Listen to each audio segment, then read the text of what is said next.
તો આ તરફ ડભોઈથી વાઘોડિયા વચ્ચેનો મુખ્ય માર્ગ 1 વર્ષથી બંધ છે। તે બંધ હોવાથી સ્થાનિકોને હાલાકી પણ પડી રહી છે। છેલ્લા 1.5 વર્ષથી વધુ સમયથી ઢોલાર ગામ પાસે નાળાના ચાલી રહેલા કામના કારણે રસ્તો બંધ કરવામાં આવ્યો છે। તેથી સ્થાનિકોને 25 કિલોમીટરનો રસ્તો કાપવા માટે 15 કિલોમીટર વધારે ફરવું પડે છે। સ્થાનિકોનો આરોપ છે કે કામ શરૂ થયું ત્યારથી અત્યાર સુધી કોઈ અધિકારી કે કોન્ટ્રાક્ટર ફરક્યા પણ નથી।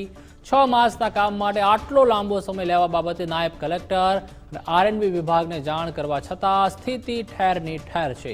સ્થાનિકોને નોકરિયાત વર્ગ ઝડપથી કામ પૂર્ણ થાય તેવી માંગ કરી રહ્યા છે।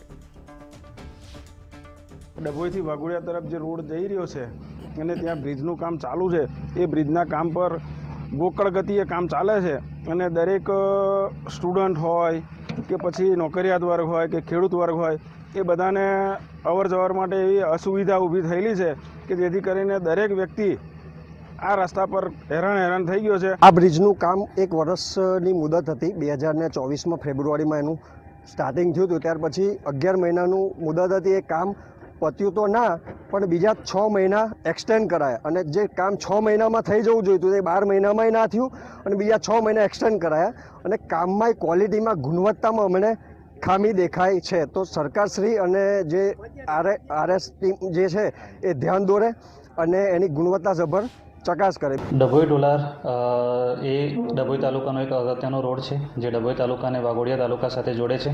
તો એ રસ્તા ઉપર હાલ ડાડર નદી ઉપર બની રહેલા માઇનર બ્રિજનું કામ પૂરજોશમાં ચાલુ છે।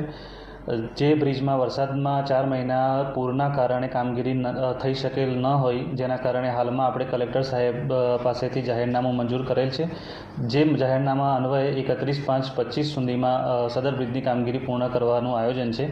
પરંતુ હાલ સ્થળ ઉપર વધુ ઝડપથી અને વધુ સારી રીતે બ્રિજ થઈ શકે અને ઝડપથી બ્રિજ ઓપન કરીને લોકોની સમસ્યાનું નિવારણ લઈ શકે એ રીતે કામના આયોજનના ભાગરૂપે 30/4/25 સુધીમાં કામ પૂર્ણ કરીને બ્રિજને ખુલ્લું મૂકી દેવાનું આયોજન છે।